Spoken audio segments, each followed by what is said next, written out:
12 Years a Slave by Solomon Northup.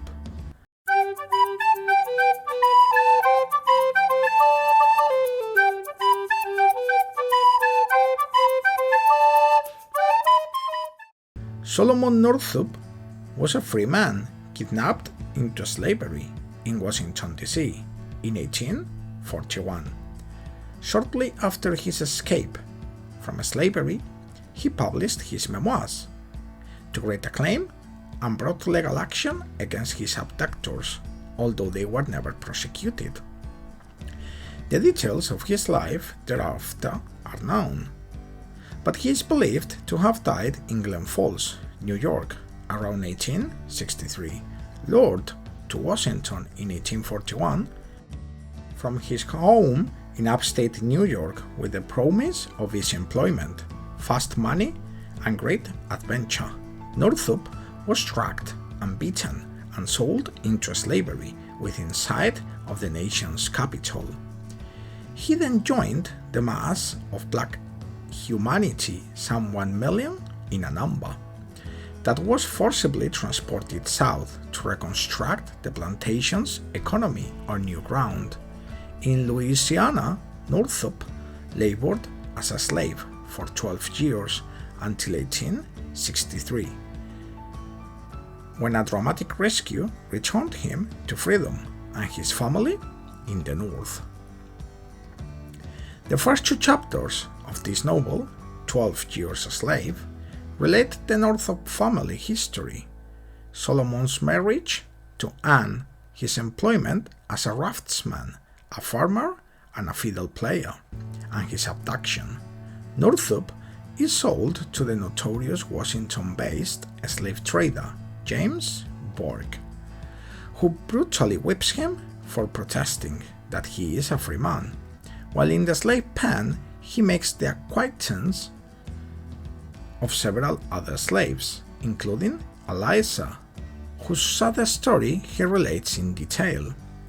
Transported via cars and steamboats to Richmond and then to New Orleans, Solomon is delivered to Theophilus Freeman, a New Orleans slave trader who informs Northup that his new name is Platt. Northup then is sold to a Baptist preacher named William Ford and is put to work stacking and chopping logs. The second half of Northup's narrative is chiefly devoted to describing life on a cotton and sugar plantation. Although this account reveals misery and despair of field slaves, it also reflects the wary humor with which Northup endured his situation. Northup's first attempt to write a letter home is thwarted when white field laborer in whom he confides exposes the plan to Edwin Epps. However, later on, he meets a Canadian carpenter named Mr. Bass, who agreed to mail several letters from him. After a lengthy delay that causes Northup to despair of ever being rescued, he is found and liberated by Henry Northup, a member of the same white family that his father had served years before. The final chapter outlines the legal proceedings that followed the narrative and concludes with Solomon's reunion with Anne, his wife, and with his daughters and a grandson, whom he had never met.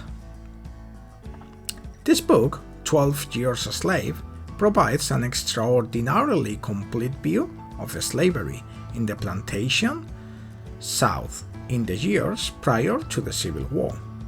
Northup writes with purpose. He despised slavery and how it degraded black people, free as well as a slave.